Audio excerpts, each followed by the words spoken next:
여기 앉아 계신 분들 모두 그 사랑하는 사람이 있으실 겁니다. 그 사랑하는 사람이 지금 옆에 함께 있을 수도 있고요. 또 좀 먼 곳에 있을 수도 있겠지만 우리 잠깐 그 사랑하는 사람을 생각해 보겠습니다. 혹시 그분에게 이런 얘기를 들어보셨습니까? 당신은 나를 얼마나 사랑하십니까? 우리가 사랑을 해보고 또 사람을 만나보면은 누구나 한 번쯤, 아니 여러 번 들어보셨을 거예요. 나 얼마나 사랑해? 저 얼마나 사랑하세요? 여러분들은 이때 어떤 답을 내어주곤 합니까? 혹시 대답해 보신 분 있으십니까? 나 얼마나 사랑해? 나 얼마큼 사랑하세요? 라는 질문에 지금 옆에 한번 물어보실래요? 나 사랑할 것 같은 분한테 한번 물어보실래요? 네, 뭐 하늘만큼 땅만큼 뭐 우주만큼 뭐 이만큼 하고 막 어린 아이들은 막 손이 막 이렇게 최대한 뻗쳐지는데 뭐 그래도 이만큼이죠. 자, 우리가 누군가 사랑을 하거나 또 사랑받는다는 느낌을 들었을 때 한 번쯤 저 사람이 나를 얼마나 사랑할까? 또는 내가 저 사람을 얼마나 사랑할까라는 생각을 한 번쯤은 해보게 됩니다. 자, 최근에 이야기되는 사랑을 측정하는 방법을 한 가지 소개시켜 드리겠습니다. 바로 나는 그 사람을 위해서 얼마만큼의 귀찮음을 이겨낼 수 있는가가 내가 그 사람을 사랑하는 만큼을 재는 방법이라고 합니다. 예를 들어서 우리가 열심히 일하다 가끔 찾아온 이 휴일에 집에서 푹 쉬고 싶은데 누군가 밖에 나와서 놀자는 연락이 온다면 편하게 쉬고 있다가 갑자기 외출 준비를 해야 됩니다. 씻고 옷도 갈아입고 화장도 해야 되고 준비할 게 많죠. 과연 이 귀찮음을 다 이겨내고 내가 그 사람을 만난다면 그만큼 내가 그 사람을 사랑한다는 것이고, 오늘은 내가 좀 바쁜 일이 있어서, 오늘은 내가 좀 아파서 하면서 내가 그 귀찮음을 이겨내지 못한다면 그만큼 사랑하지 않는다는 뜻이 된다는 거죠. 그렇지만 아무리 내가 귀찮더라도 내가 진짜 사랑하는 사람한테 연락 온다면은 마치 기다린 사람처럼 헐레벌떡 준비해가지고 어디로 가면 되는데 어디서 만날까? 왜? 뭐 무슨 일 있어? 하면서 막 신나서 나가게 됩니다. 그리고 또 여러분들은 혹시 손편지도 써보셨습니까? 사실 이 손편지 쓰는 거요 굉장히 귀찮거든요. 근데 우리가 그 손편지를 몇 번씩이나 지워가면서 손수 직접 그 편지를 쓴다면은 그 쓴다는 사람에 대해서 내가 또 얼마나 사랑하는지를 내가 확인해 볼 수 있습니다. 이런 생각을 해보면서 내가 얼마나 귀찮은 것을 이겨낼 수 있는가, 또 내가 얼마나 내 것을 내어줄 수 있고 희생할 수 있는가는 내가 그 사람을 얼마나 사랑하는지를 내 스스로 한번 확인해 볼 수 있는 방법이 되는 것 같습니다. 그렇다면 반대로 상대방이 누군가가 나를 위해서 귀찮음을 이겨내고 또 누군가 나를 위해서 자신의 것을 내어주고 희생하는 모습을 본다면은 그만큼 그 사람이 나를 사랑한다는 것도 알 수 있죠. 이 말은 우리가 신앙생활을 하면서 내가 하나님을 위해서 어디까지 내가 귀찮음을 이겨내고 있는가, 또 내가 하나님을 위해서 어디까지 내 것을 내어드리고 내가 희생하는가를 보면서 내가 하나님을 얼마나 사랑하는지를 한번 되짚어 볼 수 있습니다. 특히 이 사순절을 맞이하면서 한번 생각을 해보면 좋겠습니다. 하나님이 나에게 무엇을 내어주셨는가? 하나님이 나를 얼마나 사랑했는가를 방금 이 방법을 통해서 한번 생각해 보자는 겁니다. 예수님이 지금 왜 광야에 나가서 육체의 그 고통을 겪고 계실까요? 사람이요, 제정신이 아니고서는 자신의 아들한테 너 가서 죽어라 라고 말을 못합니다. 제정신이 아니고서는 내가 돌무더기로 내 발로 뛰어가서 내가 사막으로 내 발로 걸어 들어가서 굶으면서 고통받지 않습니다.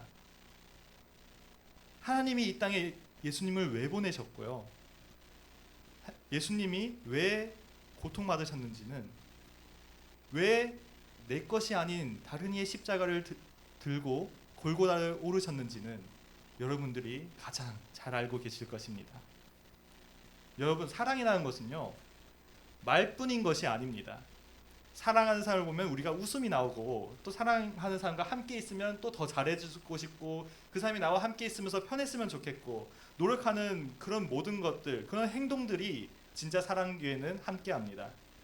입으로만 말하고 입으로만 사랑한다 말만 하고 아무런 행동이 없다면 그것은 진짜 사랑하는 것이 아닌 것이죠. 우리 고린도전서 13장에서 뭐라고 알려주고 있습니까? 내가 사람의 방언과 천사의 말을 할지라도 사랑이 없으면 소리나는 구리와 울리는 꽹과리가 되고, 내가 아무리 아름다운 말을 하고 아무리 이쁜 말을 해주고 좋은 말을 해주더라도, 내가 사랑한다고 말을 100번 하더라도 내가 행동과 실천과 그런 결실이 없다면은 그것은 그냥 울리는 꽹과리 같은 그런 소음이 될 뿐입니다. 여러분, 하나님이 여러분한테 사랑한다고 말로만 하셨습니까? 또는 예수님이 여러분에게 내가 널 사랑한다 말로만 하셨습니까? 아니요, 하나님은 자신의 아들을 보내셨고요, 예수님은 십자가에 달리셨습니다. 하나님과 예수님이 여러분을 위해 어떻게 하셨는지는 여러분이 가장 잘 아실 것입니다. 그렇다면 여러분은 하나님을 사랑하십니까? 여러분은 예수님을 사랑하십니까? 네가 나를 사랑하느냐? 그렇다면 내 양을 먹이라, 내 양을 치라. 네가 나를 사랑하느냐? 그렇다면 나를 따르라. 요한복음 21장 19절입니다. 이 말씀을 하심은 베드로가 어떠한 죽음으로 하나님께 영광을 돌릴 것을 가르치십니다. 이 말씀을 하시고 베드로에게 이르시되 나를 따르라 하시니. 여러분 모두 좋은 사람입니다. 그 뜻은 여러분 모두 다 사람이죠. 사람으로 태어났습니다. 그 뜻은 여러분들이 좋으나 싫으나 언젠가는 죽음을 맞이하게 되는 존재라는 것입니다. 예수님 또한 사람이셨습니다. 그리고 예수님 또한 죽음을 맞이하셨습니다. 예수님은 여러분을 사랑하셔서 이 땅에 오셔서 온갖 고통을 겪으셨습니다. 그리고 예수님은 하나님을 사랑하셨기 때문에 하나님께 순종하고 죽으셨습니다. 방금 읽은 요한복음 21장에서 이러한 예수님의 죽음을 어떻게 설명하고 있을까요? 하나님의 아들이 하나님께 죽기까지 충성했으니 그 결과가 하나님께 영광을 돌린 것입니다. 사랑하는 여러분, 여러분은 하나님의 자녀입니까? 여러분은 하나님을 사랑하십니까? 하나님을 사랑한다 하셨던 하나님의 아들인 예수님께서 하나님께 사랑하는 것을 어떻게 증명하셨는지 알 수 있습니다. 내 양을 먹이라, 내 양을 치라, 그리고 나를 따르라. 사랑을 증명하신 예수님이 사순절을 맞이하여 여러분에게 다시 한번 하시는 말씀이라 생각이 듭니다. 예수님께서 이미 스스로 증명을 하셨고 이제 여러분들께 말한 것입니다. 그렇다면 우리가 예수님을 사랑한다면, 하나님을 사랑한다면은 그 예수님을 따르는 삶을 살아야 할 것입니다. 예수님이 가신 길이 어떤 길이죠? 돈이 쌓이는 부유한 길이었습니까? 아니면 명예와 권력이 드높아지는 자리였습니까? 예수님께서 가신 길은요, 이 세상 그 어느 길보다 좁은 길이었죠. 가장 아픈 길이었습니다. 가장 힘든 길이었습니다. 여러분, 우리가 형제 자매를 보듬어주고 또 양보하는 게 생각보다 힘듭니다. 여러분들이 피땀 흘려서 열심히 벌었다는 생각하는 그 돈 나누고 베푸는 게 정말 힘들죠. 여러분이 받은 뛰어난 재능, 앞장서서 누구보다 더 많이 봉사하고 더 섬기는 것은 쉽지 않습니다. 내가 가지고 있는 재능, 이걸 날 위해 쓸 수 있지만 남을 위해서 희생하는 것도 쉽지 않죠. 내 잘못이 아니라도 내가 잘못을 짊어져야 할 때도 있고, 내가 화가 많이 나더라도 화를 참아야 될 때가 있습니다. 누군가 내 오른뺨을 때리고 그런 치욕과 무시를 하더라도 왼뺨을 대어줄 때가 있어야 합니다. 예수님은 자기 스스로가 이 세상에 와서 내가 사람으로서 이 세상에서 어떤 길을 걸어야 하는가를 다 알면서도 그 길을 걸으셨고 세상에 오셨습니다. 그리고 예수님은 여러분에게 나를 사랑하느냐라고 물어보십니다. 이 시기가 우리가 매년 돌아오는 그런 고난주간, 그런 사순절로 넘어가는 것이 아니라 이 사순절만이라도 예수님이 우리에게 보여주신, 증명하신 그 사랑을 깊게 묵상해 봤으면 좋겠습니다. 한번 배워봤으면 좋겠습니다. 예수님을 사랑하냐라는 이 질문에 예라고 답하신 분들, 그리고 그 중에 말로만 대답한 것이 아니라 행동으로 증명하실 분들께서는 앞으로 더욱 더 좁은 길을 걷게 되실 것입니다. 더욱 힘겨운 길을 걷게 되실 겁니다. 하지만 그 길을 걷는다면 예수님이 끝까지 함께 걸어가 주실 것이고요. 여러분들이 그 어떤 가시밭을 걷게 되더라도 하나님께서 여러분을 보호해 주실 겁니다. 그리고 그 길의 끝에서는 예수님처럼 하나님께 영광 돌릴 자로 생명책에 영원토록 기록될 것입니다. 이 시간 우리 다 함께 고난주간을 맞이해서 예수님을 깊게 생각하는 묵상을 드리도록 하겠습니다.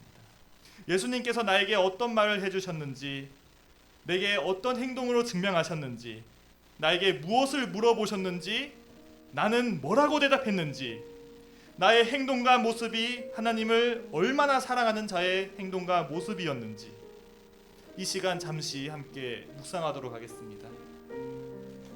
사순절을 맞이하여 이 시간 예수님께서 실제로 증명하신 모습을 나에게 사랑한다 말로만 한 것이 아니고 어떤 행동으로 증명하셨는지를 묵상해 보겠습니다. 예수님께서 어떻게 하셨는지, 그리고 내가 나의 지난 삶들이, 나의 행동들이, 내가 형제 자매에게 했던 말들이, 나의 말과 행동이 어떻게 차이가 나는지, 나는 예수님과 같은 선택을 했는가, 예수님이 걸었던 길을 나도 걸었는가, 사순절을 맞이하여 어떤 길을 걸으셨는지를 깊게 묵상하고 나를 사랑하느냐라는 대답에 내가 대답한 것을 다시 한번 생각해 보기 바랍니다. 뭐라고 대답하시겠습니까? 예수님이 어떤 길을 걸어가셨는지 또렷이 바라본 내가 나를 따르라 라는 예수님에게 뭐라고 대답하시겠습니까? 특별히 사순절을 맞이하여 함께 깊게 묵상해 보겠습니다.